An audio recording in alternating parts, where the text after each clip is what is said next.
Hey guys, how you guys doing? It's Saturday, March 30th, 2018. Hoping you're having a wonderful day and a blessed weekend indeed this Easter weekend.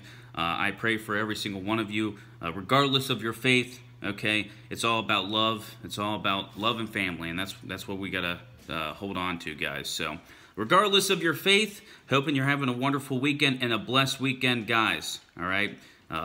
It's a great time to be alive. It really is. It's a scary time, but it's a great time to be alive. Okay, and we can't lose sight of that.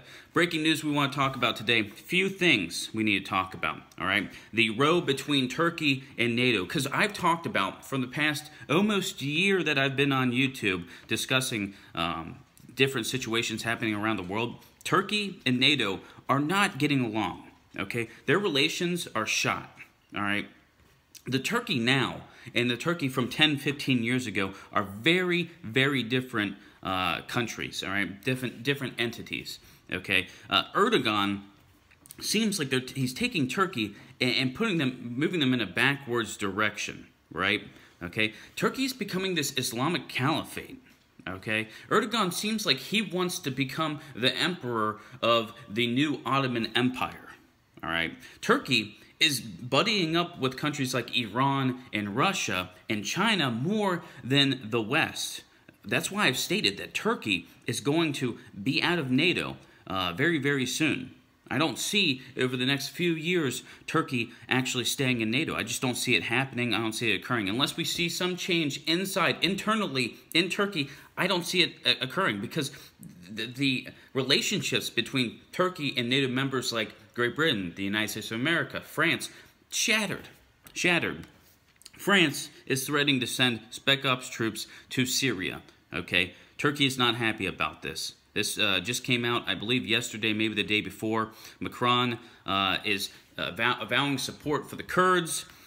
Turkey said, hey, if you bring soldiers in here, it's an invasion, which is really funny coming from Turkey because they kind of invaded northern Syria. But honestly, any country that's not invited officially by Syria, technically you're invading. That's the U.S., Great Britain, France, all these NATO members, Turkey with their invasion with Operation Olive Branch, Israel with its different incursions into Syria. The whole situation is a mess. It's very complex. I find it hard to take sides in the Syria civil war with the situations happening in Syria, because it seems like every side's screwing up, right? Every side's screwing up. But I have been very critical of the U.S. and their standing in Syria, just because I don't see why we're there. I mean, I can see the reasons why we would be there. Okay, I don't agree with them though. We heard President Donald Trump come out and state that the U.S. is not going to be in Syria very long, for much longer. I don't see that. The last time he talked about that, we saw, what, 56 to 58 Tomahawk missiles strike an airfield in Syria. So, we saw this false flag chemical attack. Then we saw a strike by the United States of America.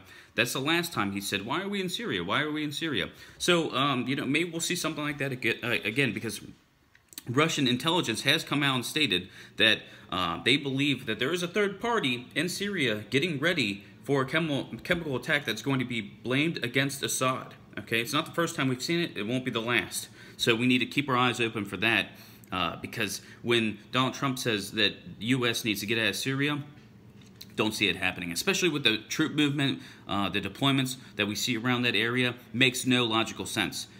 I wish that it would. I wish we would get out of Syria. I wish we would get out of the Middle East. I just don't see it occurring. I don't. The facts lined up, they don't lead to that conclusion, right? So Syria, huge mess, not going away. What's going on in Israel and Gaza right now with the IDF, it's basically a lot of people saying a massacre, right? Over 1,000 people wounded. So we're going to have to continue to watch that situation because that's not going away. I believe they're going to, the Palestinians, it's like 6 weeks, I think. 6 weeks of protests. Yesterday was the first day. So IDF is setting up tanks. They're setting up snipers on the border where those rallies, where those protests are occurring. We're going to have to continue to watch the situation, because in the first day, if over 1,000 people were wounded, I believe right now it's up to 17 killed. That's just the first day. I do not want to see what happens the next 6 weeks that this occurs, right? Another thing we want to talk about is, of course, North Korea. All right, we're getting word out of Japan that currently North Korea looks to be getting ready for another nuclear test. Okay, at their the mountain where they test these nuclear weapons, it looks like they're digging out a tunnel to start another test. Just as relations are thawing, as everyone's hopeful and optimistic that North Korea, South Korea, North Korea, the United States of America could come to some deal, right? But we talk about the summits, we talk about the dialogue that's occurring, okay, and we all talk about how this is just North Korea buying time, and that is very true. But another thing is today is the start of the first military drills in the past few months between South Korea and the United States of America. Today is day one, okay? So really, if any of this talks, any of these dialogue go anywhere, if we really believed it was going to do something to denuclearize the Korean Peninsula, you would think that we would at least postpone these military drills. But we're not. We're not. The U.S. and South Korea are currently they're doing the drills right now as we speak. So another logical step to thinking these talks aren't going to do a damn thing.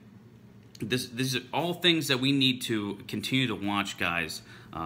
There's a lot more going around the world. That Chinese satellite, or not satellite, it's like this mini space station that's falling to the Earth. That's supposed to hit between tomorrow and Monday, I believe. Gonna have to continue to watch that. Most of it will burn up. They say that a lot of people aren't in danger of this, and there's a very wide range of where this can strike. But it's something, regardless, we need to watch.